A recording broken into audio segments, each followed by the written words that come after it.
আসসালামু আলাইকুম। আমরা বর্তমান সময়ে সবচেয়ে বেশি পরিমাণে যে জিনিসটি দেখছি সামাজিক যোগাযোগ মাধ্যম সহ সব জায়গায় ছাত্রদের ক্ষেত্রে, সেটা হচ্ছে কোটা বিরোধী আন্দোলন। এখন অনেক ক্ষেত্রেই আমরা আসলে জানি না যে কোটা কী, জিনিসটা কীভাবে আসলো, কেনই বা আমাদের দরকার। আরেকটা বিষয় হচ্ছে কেনই বা আমরা এর বিরুদ্ধে আন্দোলন করছি। যারা আন্দোলনে গিয়েছে তাদের ক্ষেত্রে অনেকে এটা জানে না, অনেকে যায়ও না আন্দোলনে। এখন আমার ক্ষেত্রে জিনিসটা হয়েছে এরকম যে আমি এই বিষয়টা দেখার পরে যে আসলে জিনিসটা কি, এতদিন হয়তো বা ভালো মতো জানতাম না। শুধু জানতাম যে কোটার মাধ্যমে নিয়োগ হয়, কোটার মাধ্যমে হচ্ছে আপনার বিভিন্ন ক্ষেত্রে চাকরির ক্ষেত্রে নিয়োগ হয়। আমি এটা দেখছি ভর্তি পরীক্ষার ক্ষেত্রেও কোটাটা অ্যাপ্লিকেবল। আবার আমি দেখছি যে কলেজে যখন একটা স্টুডেন্ট ভর্তি হয় সেখানেও মুক্তিযুদ্ধ কোটা বা অন্য অনেক কোটা আছে, পোষ্য কোটা আছে বা বিভিন্ন কোটা আছে।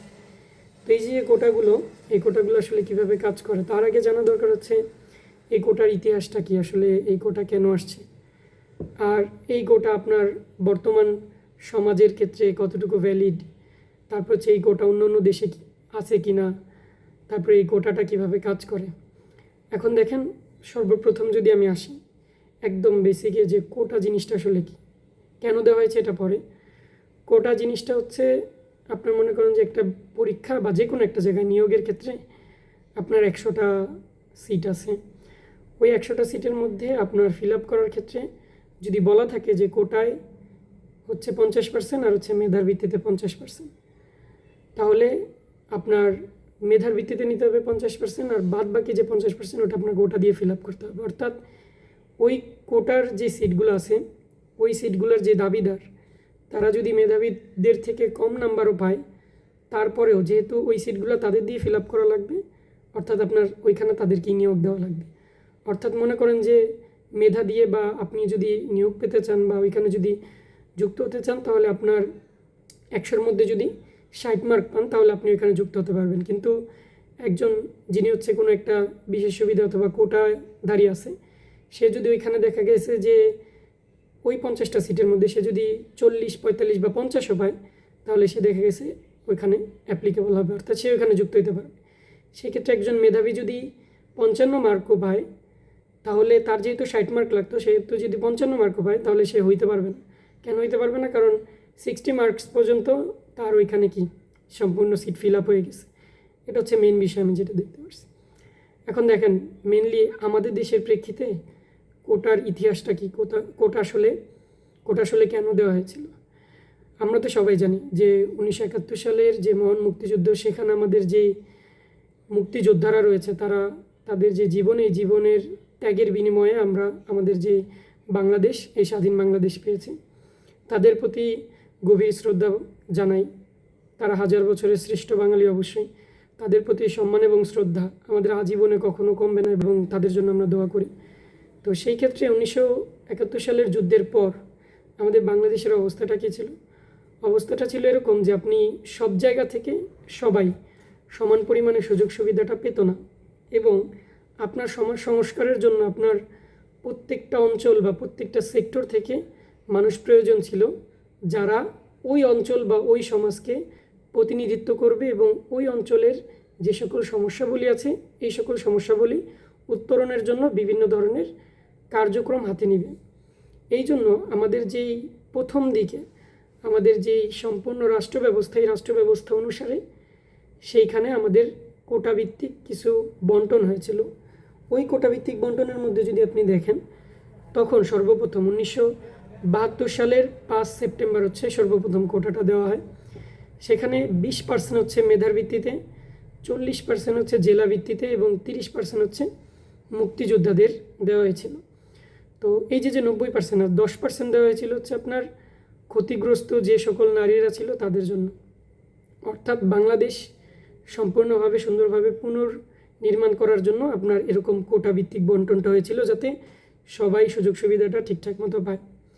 এই জিনিসটা আসলে কেন করা হয়েছিল কারণ তখন মুক্তিযুদ্ধে ক্ষতিগ্রস্ত যে সকল অনগ্রসর জনগোষ্ঠী ছিল, এই অনগ্রসর জনগোষ্ঠী যাতে মূল স্রোতের সাথে ফিরতে পারে, এই কথাটা অনেকটা ইম্পর্ট্যান্ট। এই কথাটা একটু ভালো মতো যদি বুঝতে পারেন, বিষয়টা ছিল এরকম যে যারা অনগ্রসর জনগোষ্ঠী এবং তারা যাতে অগ্রসর জনগোষ্ঠীর সাথে কোনো বৈষম্যের শিকার না হয়। অর্থাৎ এখানে বৈষম্য কথাটা কিন্তু অনেক ভালো মতো একটু মনে রাখা লাগবে।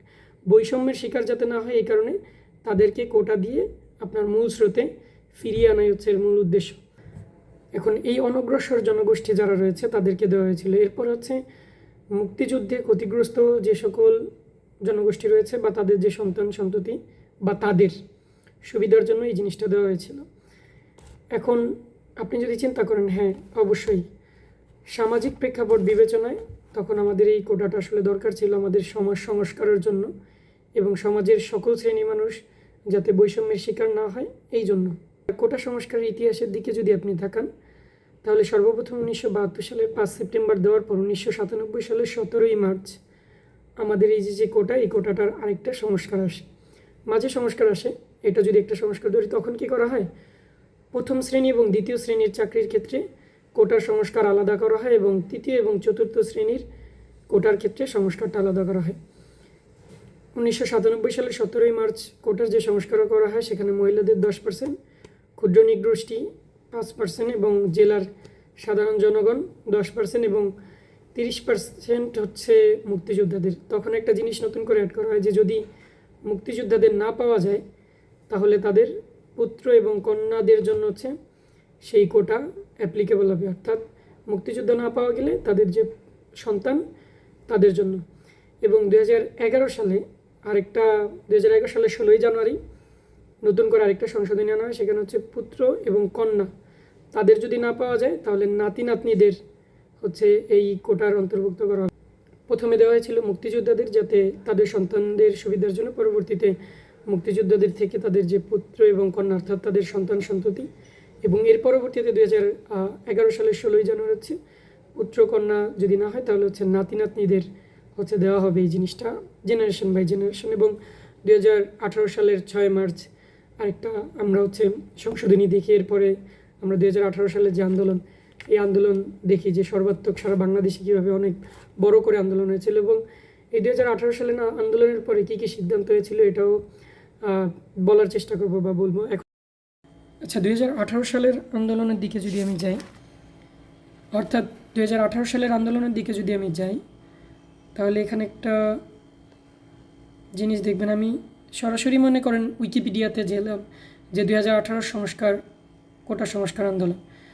তো 18 কোটা সংস্কার আন্দোলনের দিকে আমি যদি উইকিপিডিয়াতে যেহেতু আমার মোটামুটি সব কিছু আছে, এই যে ফলাফল দেখেন, ফলাফলের দিকে যদি আপনি সম্পূর্ণটা পড়েন তাহলে ফলাফলের দিকে কি কি জিনিস আছে। ফলাফলের ক্ষেত্রে হচ্ছে 2018 সালের 3 অক্টোবর সরকারি চাকরিতে নবম থেকে 13তম গ্রেড, যেটাকে আমরা বলা হয়েছিল হচ্ছে প্রথম শ্রেণী এবং দ্বিতীয় শ্রেণীর যে চাকরি, যে প্রথম শ্রেণী এবং দ্বিতীয় শ্রেণীর চাকরির যে কোটার যে বিষয়টা সেটা কিন্তু 1997 সালের 17ই মার্চ আপনার এই জিনিসটা প্রথম শ্রেণী এবং দ্বিতীয় শ্রেণী বলা হয়েছিল। এখানে হচ্ছে কোটার একটা সংস্কার করা হয়েছিল সেখানে।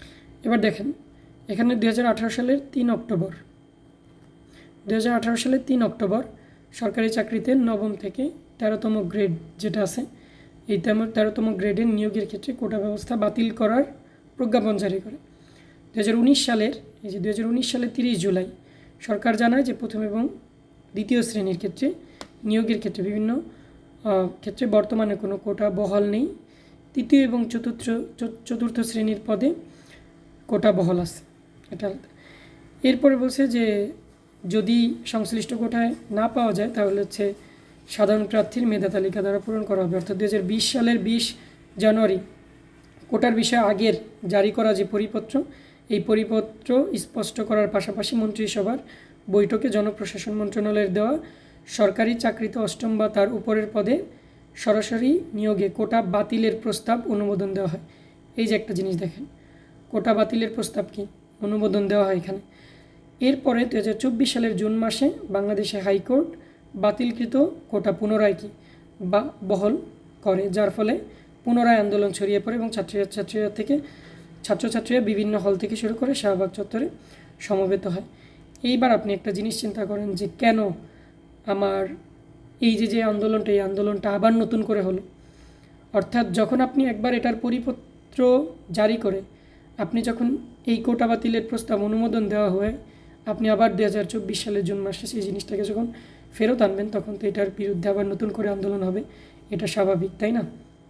দেখেন অন্যান্য দেশের যে কোটা, বাংলাদেশের কোটার ইতিহাসটা তো জানা গেল যে কোটাটা কেন দেওয়া হয়েছিল হচ্ছে 1972 সালে, অর্থাৎ মুক্তিযুদ্ধের পরে অনগ্রসর যে জনগোষ্ঠী, এই জনগোষ্ঠীদের জন্য দেওয়া হয়েছিল তারা যাতে বৈষম্যের শিকার না হয়। এটা হচ্ছে প্রথম মোটিভ ছিল। এখন অন্যান্য দেশে কি এরকম কোটা ব্যবস্থা আছে কি না? হ্যাঁ আছে। ভারত, নেপাল, পাকিস্তান, আমেরিকা, জাপান, চীন সব দেশেই আছে এই কোটা ব্যবস্থা। অন্যান্য অনেক দেশেই আছে। সামগ্রিক বিশ্বের কোটা ব্যবস্থা যদি পর্যালোচনা করেন তাহলে দেখা যায় যে কেন, কারণ সমাজে যারা পিছিয়ে পড়া জনগোষ্ঠী আছে, এই পিছিয়ে পড়া জনগোষ্ঠী যাতে সমান সুযোগ পায় এবং তাদেরকে যাতে মূল যে স্রোতধারায় যাতে নিয়ে আসা যায় বা ফিরিয়ে আনা যায়, এই জন্য হচ্ছে এই কোটাটা। এখন বিষয় হচ্ছে কি, এই যে কোটা, এই কোটাটা কি আজীবন একই রকম থাকবে? এটা কি কখনো পরিবর্তনশীল হবে না?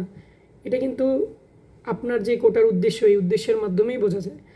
অর্থাৎ আপনি চাচ্ছেন আপনার দেশে যে অনগ্রসর জনগোষ্ঠী আছে, যারা বৈষম্যের শিকার হচ্ছে, এই বৈষম্য শিকার যে সকল জনগোষ্ঠী তাদেরকে আপনি মূলধারায় ফেরত আনবেন। অর্থাৎ যখন আপনি তাদেরকে মূলধারায় ফেরত নিয়ে আসবেন, তারা যখন একবার মূলধারায় চলে আসবে, এরপরে যদি আপনি তাদেরকে আবারও কোটা দেন, তাহলে আপনার যে উদ্দেশ্য ছিল সেই উদ্দেশ্য থেকে কিন্তু আপনি সরে যাচ্ছেন। অর্থাৎ এই কোটাটার যে পুনর্সংস্কার, এটা কিন্তু একটা চলমান প্রক্রিয়া। এটা কিন্তু বিভিন্ন দেশে বিভিন্ন সময়ে অর্থনৈতিক প্রবৃদ্ধি সহ বিভিন্ন দিক বিবেচনা করে আপনার এই জিনিসটার সংস্কার হয়েছে, অর্থাৎ পরিবর্তন হয়েছে। যদি আজকে আপনার ক্ষুদ্র নৃগোষ্ঠীদের কোটা বাড়ানোর দরকার পড়ে, তাদেরকে মূল স্রোতে ফিরিয়ে আনার জন্য আপনি বাড়াবেন। আবার তাদের যদি কমানোর প্রয়োজন হয় আপনি কমাবেন। আপনার দেশের যে মুক্তিযোদ্ধা রয়েছে তাদের যদি আরও বেশি সুযোগ সুবিধা লাগে তাহলে আপনি দিবেন, কিন্তু যদি আপনার সেটা না লাগে তাহলে আপনি দিবেন না। এখানে হচ্ছে কোশ্চেনটা। যদি তাদের না লাগে তারপরেও যদি আপনি দেন, সেই ক্ষেত্রে অন্যরা বৈষম্যের শিকার হবে। সেই ক্ষেত্রে মূল যে উদ্দেশ্য ছিল এই উদ্দেশ্য ব্যাহত হবে। এখন একটা জিনিস দেখেন, ভারত, চীন এবং জাপান, তারা কোটা দিছে এবং দেওয়ার পরে তারা হচ্ছে এই জিনিসটা বারবার সংস্কারও করেছে। এই জিনিসটা অনেক বড় একটা বিষয়। আমি চেষ্টা করবো যে এর পরবর্তীতে আরেকটা ভিডিওর মাধ্যমে ওই দেশের যে কোটা, এই কোটা আপনার কিভাবে চলমান রয়েছে বা কীভাবে পরবর্তীতে পরিবর্তন হয়েছে। এরপর যেটা আছে যে বর্তমানে আপনি যদি দেখেন যে কোটা বর্তমানে কত শতাংশ আছে, মুক্তিযোদ্ধাদের জন্য 30%, জেলার জন্য 10%, নারীদের জন্য 10%, উপজাতিদের জন্য 5 এবং প্রতিবন্ধী কোটাদের জন্য 1%, অর্থাৎ মোট 56% হচ্ছে কোটা, আর 44% হচ্ছে আপনার মেধার ভিত্তিতে দেওয়া হয়। কোটাটা দেওয়া হয়েছিল যাতে বৈষম্যের শিকার না হয়। এখন বৈষম্যের শিকার হচ্ছে কি হচ্ছে না, এটা হচ্ছে মেইন বিষয়। আর বর্তমান সময়ে সেই জিনিসটা কীভাবে কাজ করে এটা দেখেন একটা জিনিস। তো কারা বৈষম্যের শিকার হচ্ছে মূলত বা কীভাবে হচ্ছে না হচ্ছে, 1971 সালের প্রেক্ষাপট আর তার 50 বছর পার হয়ে যাওয়ার পর 2024 সালের যে প্রেক্ষাপট, এই প্রেক্ষাপট এক কি না, এটা হচ্ছে সর্বপ্রথম প্রশ্ন। আপনি এটা চিন্তা করবেন নিজে, যে এটা হচ্ছে সামগ্রিক একটা পর্যালোচনা বা আমার নিজস্ব একটা মতামত। এটা কোনো কারো বিরুদ্ধে বা এরকম কোনো কিছু না। আমার যেটা মনে হয়েছে আমি এটা বলতে পারি। এটা আমার কোনো রাজনৈতিক দলের বিরুদ্ধে না বা আমার কোনো মুক্তিযোদ্ধাদের বিরুদ্ধে না যে আমি তাদেরকে অসম্মান করছি বা তাদের সম্মান দেখাচ্ছি না, এরকম না। মুক্তিযোদ্ধাদের সম্মান আমাদের মন থেকে আসবে অবশ্যই।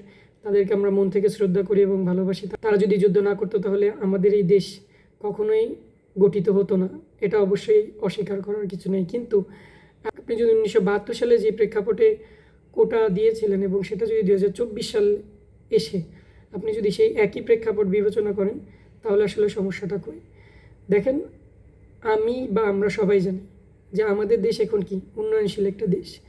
আপনি এরকম বলতে পারবেন না যে আপনার একটা জেলার মানুষ একদম কোনো সুযোগ সুবিধা পাচ্ছে না, অন্য একটা জেলার মানুষ অনেক বেশি সুযোগ সুবিধা পাচ্ছে। সেই ক্ষেত্রে একটা জিনিস কিন্তু আছে, আপনার এই কোটার মধ্যে আরেকটা কোটা আছে, সেটা হচ্ছে জেলা কোটা। এই জেলা কোটার মাধ্যমে একটা জিনিস কী করা হয়, সব জেলা থেকে যাতে মোটামুটিভাবে আনুপাতিক হারে সমানভাবে মানুষ সুযোগ পায় সেই জিনিসটা নিশ্চিত করা হয়। তারপরে হচ্ছে আসে আপনার সমাজে যে সকল মানুষ আছে তাদের দৈনন্দিন জীবনে যে মাথাপিছু আয়, আপনি এটা একদিকে স্বীকার করতেছেন যে আপনার দেশ হচ্ছে উন্নয়নশীল দেশ, আপনার দেশের মাথাপিছু আয় অনেক বেশি, আপনার দেশে এখন দরিদ্র সীমার নিচের মানুষ একদম নেই এবং প্রাথমিক শিক্ষার ক্ষেত্রে বিভিন্ন ধরনের সরঞ্জামাদি শুরু করে মাধ্যমিক এবং উচ্চ মাধ্যমিক পর্যায় থেকে বিভিন্ন ধরনের বৃত্তিসহ অন্যান্য যত সুযোগ সুবিধা, সব সুযোগ সুবিধা যখন আপনি দিচ্ছেন, তখন আপনি নতুন করে আরেকটা সুযোগ সুবিধা অর্থাৎ আরেকটা যে কোটা আপনি যে নিয়ে আসতেছেন এই জিনিসটা আসলে কতটুকু যৌক্তিক, এখানে কিন্তু একটা প্রশ্ন ওঠে। তারপরে আমরা দেখব যে অনেক ক্ষেত্রে যে আচ্ছা, আমাদের যে মুক্তিযোদ্ধারা রয়েছে, আমাদের যে মুক্তিযোদ্ধারা ছিল, তাদেরকে আপনি যত সুযোগ সুবিধা দেন এতে তো কোনো সমস্যা নেই। তাছাড়াও আপনাকে আমি একটা জিনিস দেখাবো যে তারা কী কী সুযোগ সুবিধা পাচ্ছে, আপনারাও দেখতে পারবেন।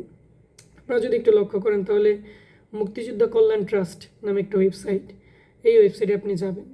এই ওয়েবসাইটে যাওয়ার পর আপনি সেখানে দেখবেন যে প্রায় 30 থেকে 30টার মতো বা তারও বেশি 31টার মতো আসলে আমার ওইখানে নীতিমালা দেওয়া আছে যে সেখানে কি কি করবে আপনি। আচ্ছা, আমরা যদি একটু ওয়েবসাইটের দিকে যাই,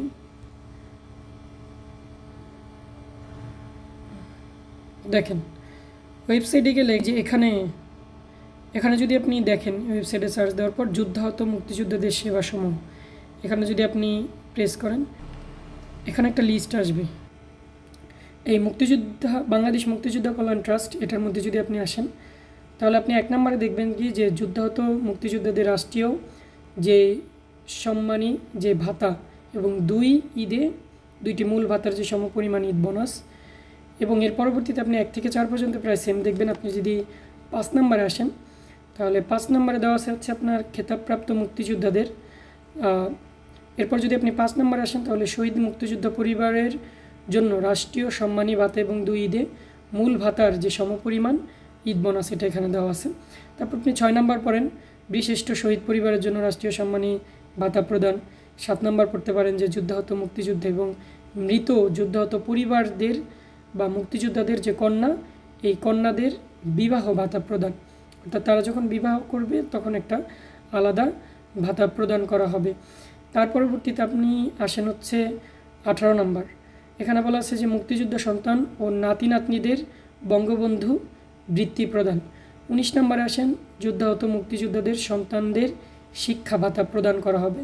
এবং 22 নম্বর যেটা আছে সেটা হচ্ছে যুদ্ধাহত মুক্তিযোদ্ধাদের ছেলেমেয়েদের বিনা বেতনে লেখাপড়ার সুযোগ দানের জন্য সংশ্লিষ্ট শিক্ষা প্রতিষ্ঠান প্রধানকে সুপারিশপত্র প্রেরণ করা হবে, অর্থাৎ এই পদক্ষেপগুলো গ্রহণ করা হচ্ছে।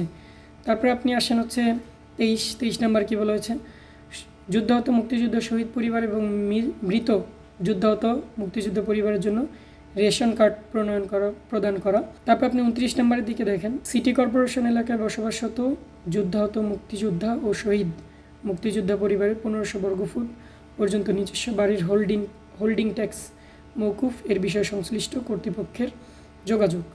অর্থাৎ এই যে বিষয়গুলো রয়েছে এই বিষয়গুলো আসলে সম্পূর্ণটাই তাদের জন্য নেওয়া যে পদক্ষেপসমূহ, সেই সকল পদক্ষেপসমূহ। অর্থাৎ এখানে একটা বিষয় পরিষ্কার, কেউ কিন্তু এই সকল বিষয় নিয়ে কখনো অভিযোগ করেনি, আমরাও কখনো অভিযোগ করি না। আমি মনে করি যে এই সকল জিনিসটা আসলে অভিযোগ করা উচিত না, কিন্তু এই সকল সুযোগ সুবিধা দেওয়ার পরেও সামাজিক এবং অর্থনৈতিক প্রেক্ষাপটে দেখা যায় যে আমাদের সমাজে মানুষ প্রাথমিক শিক্ষা বা মাধ্যমিক শিক্ষা বা উচ্চ মাধ্যমিক শিক্ষার জন্য যতটুকু সুযোগ সুবিধা দরকার ততটুকু সুযোগ সুবিধা অনেক ক্ষেত্রেই পাচ্ছে। পাওয়ার পরবর্তী সময় হচ্ছে আপনি নতুন করে একটা কোটা দিয়ে তাদেরকে ভর্তি করার সুযোগ দিচ্ছেন। অর্থাৎ কেউ যদি মাধ্যমিক পরীক্ষা দেয়, মাধ্যমিক পরীক্ষা দেওয়ার পর উচ্চ মাধ্যমিক পরীক্ষায় যখন কলেজের যেই নির্বাচনটা দেয়, অর্থাৎ কোন কোন কলেজে ভর্তি হবে, সেখানেও একটা কোটার ব্যবস্থা আছে স্টুডেন্টদের জন্য। তারপরে হচ্ছে আপনি কলেজ থেকে যখন ইউনিভার্সিটিতে ভর্তি পরীক্ষা দিবেন, ইউনিভার্সিটি থেকে বা ইউনিভার্সিটির ভর্তি পরীক্ষার মধ্যেও আপনার কি কোটা আছে। ইউনিভার্সিটির ভর্তি পরীক্ষার যখন আপনি কোটা ব্যবহার করলেন বা কলেজের ভর্তি পরীক্ষায় যখন আপনি কোটা ব্যবহার করলেন, তখন কিন্তু অলরেডি আপনি মূল স্রোতের মধ্যে চলে আসছেন। অর্থাৎ আপনাকে সেই সুযোগ সুবিধাটা একবার দেওয়া হয়ে গেছে। সেই সুযোগ সুবিধা একবার দেওয়ার পরেও আপনি যখন মূল স্রোতে আসছেন, আসার পরে আপনি যখন চাকরির ক্ষেত্রে যাচ্ছেন, সেই চাকরির ক্ষেত্রে আপনি আবারও সেই কোটাটা ব্যবহার করছেন। অর্থাৎ আপনি যেই কোটা ব্যবহার করছেন, যেটার মূল উদ্দেশ্য ছিল আপনাকে মূল স্রোতে ফিরিয়ে আনা, এই মূল স্রোতে ফিরিয়ে আনাটা আসলে কবে শেষ হবে এটা আসলে আমরা নিজেরাও জানি না। অর্থাৎ এটার যে উদ্দেশ্য, এই উদ্দেশ্য যখন ব্যাহত হয় তখন আমি মনে করি যে এর সাথে সংযুক্ত অন্যরা যারা আছে তারা আসলে বৈষম্যের শিকার হয়। আরেকটা ফ্যাক্ট আছে, এবার চাকরির পরীক্ষার দিকে আসি। চাকরির পরীক্ষার দিকে আপনি যদি দেখেন তাহলে 20তম বিসিএস থেকে 33তম বিসিএস পর্যন্ত আপনার যে কোটা, এই কোটাটা ব্যবহার করা হচ্ছে প্রিলিমিনারি এবং লিখিত পরীক্ষার পরে, অর্থাৎ মৌখিক পরীক্ষা যাওয়ার পরে এই কোটাটা হচ্ছে আপনার অ্যাপ্লিকেবল হতো। এবং এর পরবর্তীতে 34তম যে বিসিএস, সেই 34তম বিসিএস পরীক্ষা থেকে দেখা যায় যে এই জিনিসটা লিখিত পরীক্ষার থেকেই শুরু হয়ে গেছে। তো এই লিখিত পরীক্ষা থেকে যখন শুরু হয় তখন দেখা গেছে এরকম অভিযোগ উঠছে যে একজন মানুষের সিরিয়াল 200 বা 300, সে হচ্ছে আপনার চাকরি পাচ্ছে না, কিন্তু একজন মানুষের সিরিয়াল 3000 বা 4000 বা 5000, সেই মানুষটা হচ্ছে সুযোগ পাচ্ছে। কেন? তার একটা যে কোনো একটা কোটা আছে, যেই কোটার কারণে হচ্ছে সে ওইখানে সুযোগটা পাইল। তো এখন যেই মানুষটা মেধাবী, যেই মানুষটা চেষ্টা করছে, যেই মানুষটা কষ্ট করলো, সেই মানুষটা আপনার অনেক ভালো পজিশনে থাকার পরেও কি সেই চাকরির সুযোগটা যে পেল না, তার প্রতি যে বৈষম্যটা করা হলো, এই বৈষম্যের জন্যই মূলত আজকে আমরা বিভিন্ন ক্ষেত্রে দেখি যে যারা চাকরি প্রত্যাশী বা বিভিন্ন ক্ষেত্রে যারা শিক্ষার্থী রয়েছে তারা হচ্ছে বিভিন্ন ক্ষেত্রে আন্দোলন করছে। এরপর একটা জিনিস দেখেন, আরেকটা ফ্যাক্ট হলো গিয়ে এরকম যে বর্তমানে আপনার বাংলাদেশে নিবন্ধিত যে মুক্তিযোদ্ধার সংখ্যা হচ্ছে আপনার 1,68,000, এটা কম বেশি হতে পারে বিভিন্ন ওয়েবসাইটে। সেটা যদি আপনি হিসাব করেন, আপনার যে জনসংখ্যা 16 কোটি থেকে 18 কোটি যা হিসাব করি, অ্যাপ্রক্সিমেটলি হিসাব করলে 0.2% এর কম বা বেশি। তো 0.2%-এর আশেপাশে একটা জনগোষ্ঠী, তাদের জন্য আপনি 30% কোটা বরাদ্দ রাখলেন, আর অন্যান্য যত আছে সব মেধাবীদের জন্য আপনি 45% বরাদ্দ রাখলেন। এবার এই যে 0.2%-এর জন্য যে 30% এবং বাদবাকি যে আপনার প্রায় 99% মানুষের জন্য যে আপনি 45% রাখলেন, এই জিনিসটা আসলে কতটুকু যৌক্তিক? একটা বিষয় আমি প্রথমেই পরিষ্কার করছি, সেটা হচ্ছে 1972 সালের প্রেক্ষাপট আর 2024 সালের প্রেক্ষাপট সেম না। 1972 সালে ছিল আপনার দেশ পুনর্গঠনের সময়, আর 2024 সালে হচ্ছে আপনার দেশ উন্নয়নশীল একটি দেশ। এই দেশ আমরা স্বপ্ন দেখি 2041 সালের মধ্যে একটা স্মার্ট বাংলাদেশ হবে, যেখানে আপনার সমাজের মানুষ দরিদ্র সীমার নিচে আর নাই। এরপরে দেখা যাবে যে আসলে যারা মুক্তিযোদ্ধা তারা কতটুকু সুযোগ সুবিধা পাচ্ছে, তারা তাদের প্রাপ্য সম্মানটুকু কতটুকু পাচ্ছে, তাদের প্রাপ্য সম্মান আমরা দিতে চাই কি চাই না। মুক্তিযোদ্ধাদের যে সন্তান, তাদের যে পরবর্তী প্রজন্ম, সেই পরবর্তী প্রজন্মের নিশ্চয়তা তখন ছিল না বলতে আপনি যদি লজিক্যালি চিন্তা করেন, তারা যখন মুক্তিযুদ্ধ করছে, একজন মানুষের বয়স 20 থেকে 25 বছর বা 30 বছর বা 40 বছর ধরলাম, তখন তার সন্তানের বয়স 15 বছর বা 20 বছর, এরকম যারা ছিল, এরকম যদি আমি হিসাব করি অ্যাপ্রক্সিমেটলি। তো তাদের ভবিষ্যতের জন্য এখন যারা 20 বছর বা 15 বছর ছিল, তাদের আবার সন্তানদের জন্য যে আপনি নতুন করে কোটাটা নিয়ে আসলেন এবং নিয়ে এসে যে নতুন করে আপনি দিলেন, এই জিনিসটাই বা আসলে কতটুকু যৌক্তিক, এটাও আসলে চিন্তা ভাবনা করার বিষয়। তারপরেও আপনি নিয়ে আসেন, এটাতে কোনো সমস্যা নেই, কিন্তু আপনার পার্সেন্টেজটা দেখতে হবে। আপনার তখন দেশে জনসংখ্যা কত ছিল, বর্তমানে জনসংখ্যা কত ছিল। যেহেতু এটি একটি চলমান প্রক্রিয়া, সেহেতু এটা উচিত যে এই জিনিসটা আসলে পরিবর্তন করা। সামাজিক দিক বিবেচনা করলে দেখা যায় যে এই কোটাগুলোর আসলে পুনর্সংস্কার দরকার। এখন যারা আন্দোলন করছে তারা কিন্তু ম্যাক্সিমাম এই জিনিসটা বলছে যে কোটার আসলে পুনর্সংস্কার দরকার। যারা রয়েছে মুক্তিযোদ্ধাদের কোটা যেহেতু 30%, এটা যেহেতু বহাল করা হচ্ছে, এখন তাদের সুযোগ সুবিধার কথাগুলো একটু দেখেন যে তাদের প্রতি বৈষম্য কতটুকু করা হচ্ছে। মুক্তিযোদ্ধাদের আলাদা একটা ভাতা দেওয়া হয়, অর্থাৎ তারা যেই ভাতাটা পায় 20,000 টাকার কাছাকাছি, কম বেশি হতে পারে, এবং এটি আস্তে আস্তে বাড়িয়ে আসলে প্রায় 35,000 টাকার মতো করার চিন্তা ভাবনা করা হচ্ছে। তো এই মুক্তিযোদ্ধাদের ভাতা ডেইলি বণিক বার্তা অনুযায়ী এছাড়া 5,816 শহীদ পরিবারকে মাসিক 30,000, মৃত যুদ্ধাহত পরিবারকে মাসিক 25,000, 7 বীরশ্রেষ্ঠ শহীদ পরিবারকে মাসিক 35,000, বীর উত্তম খেতাবধারীরা মাসিক 25,000, বীর বিক্রম খেতাবধারীরা মাসিক 20,000 ও বীর প্রতীক খেতাবধারীরা মাসিক 15,000 টাকা হারে ভাতা পাচ্ছেন। অর্থাৎ এখানে হচ্ছে আমি গুগলে সার্চ দেওয়ার পরে এই জিনিসটা আসলো যে তারা কত টাকা বা কীভাবে ভাতা পাচ্ছে। এই যে টাকাটা, এই টাকাটা পাওয়ার পরেও আপনি যখন বলেন যে তাদের যে সন্তান বা তারা যারা রয়েছে তারা আসলে সুযোগ সুবিধাটা পাচ্ছে না সেরকম, এটা আসলে কেমন দেখে এটা আমি আসলে জানি না। তাদের জন্য বিভিন্ন ক্ষেত্রে আশ্রয়ন প্রকল্প গ্রহণ করা হচ্ছে।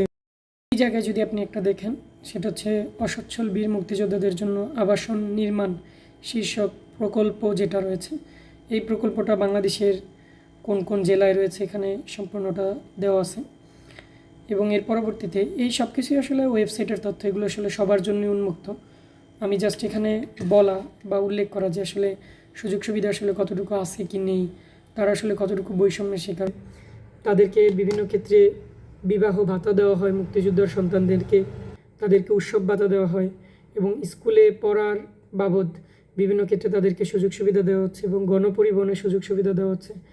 এখন এই সকল বিষয় নিয়ে আসলে কারো কোনো অভিযোগ নেই। অর্থাৎ আপনি যদি দেখেন বর্তমানে যে আন্দোলনটা হচ্ছে, কেউ কিন্তু কখনোই বলেনি যে আপনি মুক্তিযোদ্ধাদের এই সকল সুযোগ সুবিধাগুলো দিয়েন না, বা কেউ কখনো একবারও প্রশ্ন তোলেনি যে আপনি মুক্তিযোদ্ধাদের ভাতা কেন বাড়াচ্ছেন, মুক্তিযোদ্ধাদের সন্তানদের লেখাপড়ার বিষয়ে এই সকল সুযোগটা কেন দিচ্ছেন। কিন্তু দুঃখের বিষয় বা কষ্টের বিষয় হচ্ছে যখন প্রতিযোগিতামূলক পরীক্ষাগুলো আসে, এই প্রতিযোগিতামূলক পরীক্ষাগুলোতে যখন মেধার মূল্যায়নটা না হয়, অর্থাৎ একজন মানুষ যখন অনেক বেশি পরিমাণে পরিশ্রম করার পরেও সে যখন আসলে তার মেধার মূল্যায়নটা না পায়, তখন আসলে তার মনের মধ্যে আসলে অনেক বেশি পরিমাণে সংশয় জাগে যে আমি এত পরিমাণে পরিশ্রম করার পরেও আমি আসলে আমার যোগ্য সম্মানটুকু পাই না।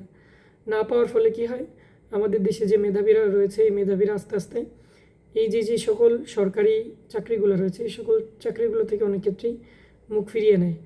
তখন তারা কি করে, বিদেশে দিকে তখন তারা বাইরে যাওয়ার চিন্তা ভাবনাটা বেশি করে। অর্থাৎ দেশ সংস্কারের জন্য বা দেশের অবকাঠামোগত উন্নয়ন বা যে কোনো ধরনের উন্নয়ন বা যত যাই বলেন আপনি, সব ক্ষেত্রে আপনি নিজেও বিশ্বাস করেন বা আমিও বিশ্বাস করি যে যারা মেধাবী তারা দেশকে এগিয়ে নিয়ে যাওয়ার ক্ষেত্রে সবচেয়ে বেশি ভূমিকা পালন করবে। অর্থাৎ তারা যদি সেই সুযোগটা না পায়, তারা যখন আমাদের দেশ থেকে অন্য দেশে চলে যাওয়ার চিন্তা ভাবনা করবে, তখন আমাদের দেশ কি ক্ষতির সম্মুখীন হবে অবশ্যই। অর্থাৎ মেধাবীদের যখন মূল্যায়ন করা হয় না, তখন তারা বিদেশে পাড়ি জমায়, যেটা আমি মনে করি যে দেশের উন্নয়নের একটা বাধা।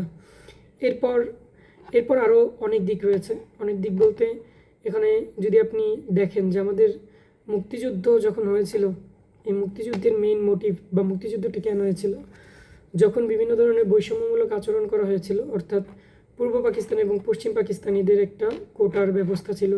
সেখানে যেটা দেখা গেছে যে বিভিন্ন চাকরি এবং নিয়োগ পরীক্ষার ক্ষেত্রে দেখা যায় যে পূর্ব পাকিস্তানিদের ক্ষেত্রে ন্যূনতম একটি অংশ আপনার চাকরি বা এই সকল সুযোগ সুবিধার অংশ নিতে পারতো এবং অনেক বৃহৎ আকার পশ্চিম পাকিস্তানিদের দেওয়া হতো। অর্থাৎ আপনি যদি চিন্তা করেন আজকে যারা কোটার বিরুদ্ধে কথা বলছে বা কোটার বিরুদ্ধে বিভিন্ন আন্দোলন করছে, অর্থাৎ সড়কে নামছে, সেক্ষেত্রে অনেকে এটা বলছেন যে আপনারা মুক্তিযুদ্ধের বিরোধী, তারা মুক্তিযুদ্ধের বিরোধী ছিল, তারা দেশের কল্যাণ চায় না, ভালো চায় না, এরকম কিছু না।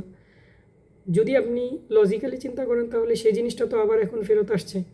এই জিনিসটার দিকেও তো আপনাদের নজর দেওয়া উচিত যে এখন যদি আপনি আবার কোটার মাধ্যমে সেই বৈষম্যটাকেই ফিরিয়ে নিয়ে আসেন, অর্থাৎ স্বাধীনতার 50 বছর পরে যদি সেরকম বৈষম্য আবারও মানুষ দেখতে পায়, তারা যদি তাদের মেধার মূল্যায়ন না পায়, তাহলে তারা আবার রাস্তায় নামবে, এটা স্বাভাবিক। তারা তাদের অধিকার আদায়ের জন্য রাস্তায় নেমেছে। তাছাড়া আমাদের সংবিধানের দিকে যদি আপনি তাকান, সংবিধানের মধ্যে পরিষ্কারভাবে বলা হয়েছে যে কেউ যাতে কখনো আমার বৈষম্যের শিকার না হয়। এবং তো সংবিধানে এটাও বলা আছে যে অনগ্রসর যে সকল জনগোষ্ঠী রয়েছে সেই সকল জনগোষ্ঠীদেরকে যেন আমরা মূল স্রোতে ফিরিয়ে আনি।